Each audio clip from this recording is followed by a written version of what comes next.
Germany.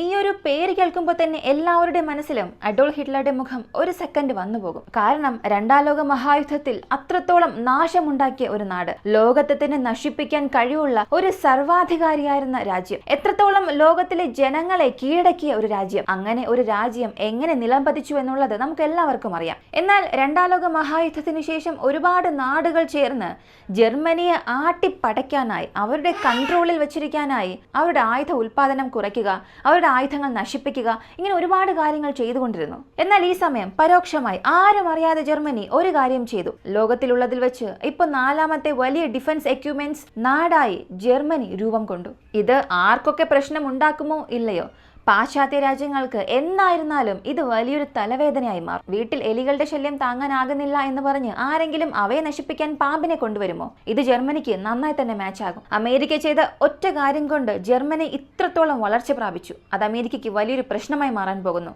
ഇതെല്ലാം ഈ വീഡിയോയിലൂടെ വളരെ വ്യക്തമായി അറിയാം. ഹിറ്റ്ലറുടെ ആത്മഹത്യക്ക് ശേഷം ജർമ്മനിയുടെ വീഴ്ച ആരംഭിച്ചു. ജർമ്മനി കീഴടങ്ങിയതിനു ശേഷം ജപ്പാനും അല്പസമയത്തിനുള്ളിൽ തന്നെ അണു ആയുധ ആക്രമണത്തിന് ഇരയായി. ജപ്പാനും കീഴടങ്ങിയതിനു ശേഷം ഈ രണ്ടാം ലോക മഹായുദ്ധം അവസാന ഘട്ടത്തിലേക്കെത്തി. എന്നാൽ പാശ്ചാത്യ രാജ്യങ്ങൾ ഒരു കാര്യം ഉറപ്പിച്ചിരുന്നു. ബ്രിട്ടൻ, അമേരിക്ക ഇവരെല്ലാവരും ഒരു കാര്യം ഉറപ്പിച്ചു വെച്ചു: ഈ ജർമ്മനി നമ്മൾ എപ്പോഴും നമ്മുടെ കൺട്രോളിൽ വെച്ചിരിക്കണം. കാരണം അപ്പോൾ അതിനവീന ആയുധങ്ങൾ, ഒരുപാട് സാങ്കേതിക വിദ്യ, ഇവ എല്ലാത്തിനും ജർമ്മനിയായിരുന്നു ഒരു മാതൃഭൂമി. ജർമ്മനിയിലെ എഞ്ചിനീയേഴ്സ് വളരെ ബ്രില്യൻ്റ് ആയിരുന്നു. സത്യം ഇവിടെ സമ്മതിച്ചേ മതിയാകൂ. സത്യത്തിൽ ജർമ്മനി അത്രത്തോളം അതിനവീന ആയുധങ്ങൾ അന്നത്തെ കാലത്ത് തന്നെ രൂപപ്പെടുത്താൻ തുടങ്ങിയിരുന്നു. ഇവയെല്ലാം നശിപ്പിക്കാനായി ജർമ്മനിയിലുള്ള വളരെ പ്രധാനപ്പെട്ട ഡിഫൻസ് മാനുഫാക്ചറിംഗ് യൂണിറ്റ്സ് എല്ലാം അമേരിക്ക പോലുള്ള നാടുകൾ മുഴുവനായും അവസാനിപ്പിക്കുന്നു. ഏതൊരു ജോലിയും അവിടെ ചെയ്യാൻ അനുവദിക്കാതെ തടയുന്നു. ആയുധങ്ങൾ ഉൽപ്പാദിപ്പിച്ചുകൊണ്ടിരുന്ന ഒരുപാട് ഫാക്ടറികളിൽ പൊതുജനങ്ങൾക്ക് ആവശ്യമായ ഉൽപ്പന്നങ്ങൾ ഉൽപ്പാദിപ്പിക്കാൻ തുടങ്ങി. അതും ഈ രണ്ടാം ലോക മഹായുദ്ധം അവസാനിച്ചതിനു ശേഷം. കറക്റ്റായി പറഞ്ഞാൽ 1990 വരെയും സോവിയറ്റ് റഷ്യ നശിക്കുന്നതുവരെയും ജർമ്മനിയുടെ പക്കൽ വലിയൊരു മിലിറ്ററി ഈ അമേരിക്ക വരാനും അനുവദിച്ചില്ല. ഇതിനിടയിൽ കോൾഡ് വാർ സമയത്ത് ഈ റഷ്യ എതിർക്കണമെന്ന ഒരേ ഒരു കാരണം കൊണ്ട് അമേരിക്ക ഒരു വലിയ തീരുമാനമെടുത്തു. ജർമ്മനിയുടെ മിലിറ്ററിയെ കുറച്ച് വളർത്താൻ തീരുമാനിക്കുന്നു. എന്നാൽ അമേരിക്കയ്ക്ക് ആ സമയം അറിയില്ലായിരുന്നു ഇതാണ് ജർമ്മനിയുടെ വളർച്ചയ്ക്ക് നമ്മളിടുന്ന ആദ്യത്തെ വിത്തെന്ന്. ഇങ്ങനെ റഷ്യയുടെ കൺട്രോളിനെതിരെ ജർമ്മനിയുടെ ആർമി അല്പമൊന്ന് വളരാൻ തുടങ്ങി. ഇതിനിടയിൽ 1990 സോവിയറ്റ് റഷ്യ വീണതിനു ശേഷം ജർമ്മനിക്ക് വീണ്ടും ഒരുപാട് സഹായങ്ങൾ കിട്ടുന്നു. ഇതിന്റെ അടുത്ത ഘട്ടം വരുന്നത് 1995 മെയ് മാസം. നാറ്റോ എന്ന ഒരു സംയുക്ത സംഘടനയ്ക്കുള്ളിലേക്ക് ജർമ്മനി വരുന്നു. ഇങ്ങനെ വന്നതിന് ശേഷമാണ് ജർമ്മനിയുടെ അടുത്ത ഘട്ടം ആരംഭിക്കുന്നത്. റഷ്യയ്ക്ക് എതിരായി ജർമ്മനിയെ രൂപപ്പെടുത്തണം, അല്ലെങ്കിൽ റഷ്യയ്ക്ക് എതിരായി ജർമ്മനിയെ ഇളക്കി വിടണം എന്നതിനു വേണ്ടി അമേരിക്ക ഇട്ട പ്ലാൻ ജർമ്മനിക്ക് തന്നെ വലിയൊരു വളർച്ച കൊടുത്തു. 1995 വരെയും ലോകത്തിന്റെ വളരെ പ്രധാനപ്പെട്ട ഡിഫൻസ് മാനുഫാക്ചേഴ്സ് അല്ലെങ്കിൽ ഡിഫൻസ് എക്സ്പേർട്സ് ആരെന്നൊക്കെ നോക്കിയാൽ ടോപ്പ് 50 എടുത്ത് നോക്കുകയാണെങ്കിൽ ആ ലിസ്റ്റിൽ ജർമ്മനി ഇല്ലായിരിക്കും. അത്ര വലിയ എക്സ്പോർട്ടൊന്നും ആ സമയം ജർമ്മൻ ചെയ്തിരുന്നില്ല. എന്നാൽ ഇന്നത്തെ സമയം 2024 അമേരിക്ക, ഫ്രാൻസ്, റഷ്യ, അതിനുശേഷം ചില സ്ഥലങ്ങളിൽ ചൈനയെ ഓവർടേക്ക് ചെയ്യുന്ന രീതിയിൽ ഈ ജർമ്മനിയുടെ വളർച്ച എന്നതുണ്ടായിരുന്നു. 2023 മാത്രം ഇസ്രായേലിന് മാത്രം അവർക്ക് ആവശ്യമായ ആയുധങ്ങൾ 350 മുതൽ 480 മില്യൺ വരെയും ആയുധങ്ങൾ കൊടുത്തിട്ടുണ്ട്. റഷ്യ ഉക്രൈൻ യുദ്ധത്തെ സംബന്ധിച്ച് ഉക്രൈനെ ഇതുവരെയും അധികമായി സഹായിച്ച നാട് ഈ ജർമ്മനിയാണ്. ഈ ജർമ്മനിയുടെ പക്കൽ നിന്നും ഇതുവരെയും എത്ര സഹായം ഉക്രൈന് പോയിട്ടുണ്ടാകും എന്നാണ് കരുതുന്നത്? 1 മില്യണോ 2 മില്യണോ?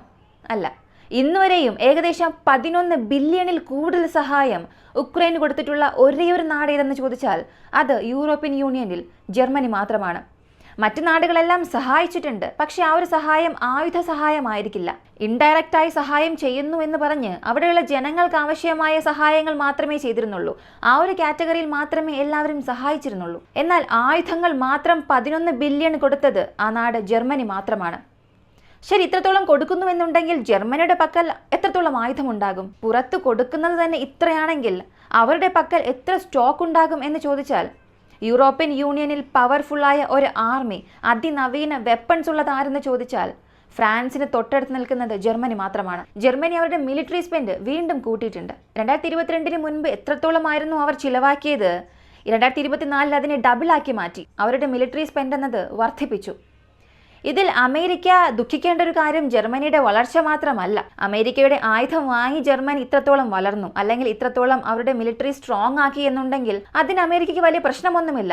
പക്ഷെ അവരുടെ സാങ്കേതിക വിദ്യ, ജർമ്മനിയുടെ സാങ്കേതിക വിദ്യ ഉപയോഗിച്ച് ഒരുപാട് എക്സ്പോർട്സ് ജർമ്മനി ചെയ്യുന്നു. ആ ഒരു കാര്യമാണ് അമേരിക്കയ്ക്ക് ഇപ്പോൾ വലിയൊരു കുഴപ്പമായി മാറിയിരിക്കുന്നത്. ഏതോ ഒരു രാജ്യത്തിന് എതിരായി ജർമ്മനിയെ തിരിക്കണം എന്ന് വിചാരിച്ച് ഇൻഡയറക്റ്റായി ജർമ്മനിയെ അമേരിക്ക തന്നെ വളർത്തിവിടുകയാണ് ഉണ്ടായത്.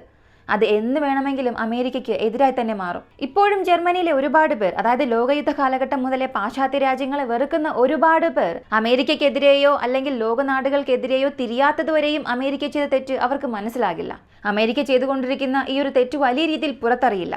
ഏതെങ്കിലും ഒരു ദിവസം ഈ ഒരു പ്രശ്നം പൊട്ടിത്തെറിച്ചാലോ പുറത്തേക്ക് വരാൻ തുടങ്ങിയാലോ അന്ന് മാത്രമേ അമേരിക്ക അവർ ചെയ്ത തെറ്റ് തിരിച്ചറിയുകയുള്ളൂ.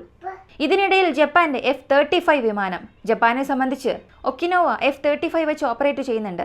ആ വിമാനങ്ങളെ പുറത്തേക്ക് കൊണ്ടുപോകണം, അല്ലെങ്കിൽ ആ നാട് വിട്ട് തന്നെ പുറത്തേക്ക് കൊണ്ടുപോകണമെന്ന് ജപ്പാന്റെ എതിർകക്ഷികൾ, അതുകൂടാതെ ഒക്കിനോവയിലുള്ള ജനങ്ങൾ പ്രതിഷേധിക്കാൻ തുടങ്ങി. എന്തുകൊണ്ട് ഈ വിമാനത്തെ മാത്രം ജപ്പാനിലെ ജനങ്ങൾ ഫോക്കസ് ചെയ്യുന്നു, അവിടെയുള്ള എതിർകക്ഷികൾ ചൂണ്ടിക്കാണിക്കുന്നു എന്ന് ചോദിച്ചാൽ, ഈ F-35 ഓപ്പറേറ്റ് ചെയ്യുന്ന സ്ഥലത്തിനടുത്തായി ഒരുപാട് ജനങ്ങൾ താമസിക്കുന്നുണ്ട്. അങ്ങനെയുള്ളവർക്ക് ഈ F-35 വിമാനം കാരണം നോയ്സ് പൊല്യൂഷൻ എന്നത് വളരെ കൂടുതലാണെന്ന് ഒരുപാട് കംപ്ലയിൻറ്റ്സ് വന്നു. അതൊരു ഘട്ടത്തിന് ശേഷം ഗവൺമെന്റ് പ്രോപ്പറായി റെസ്പോണ്ട് ചെയ്തില്ല. അവരുടെ ഭാഗത്തു നിന്നും ശരിയായ ഒരു മറുപടി ഉണ്ടാക്കാത്തത് കൊണ്ട് ഈ ഒരു കംപ്ലയിന്റ് അടുത്ത ഘട്ടത്തിലേക്ക്, പ്രതിഷേധത്തിലേക്ക് മാറി. ഇതിനൊരുപാട് ജപ്പാൻ രാഷ്ട്രീയ പ്രവർത്തകർ, എതിർകക്ഷി നേതാക്കളും ഭരണകക്ഷികളും ഇതിന് സപ്പോർട്ട് നിന്നു.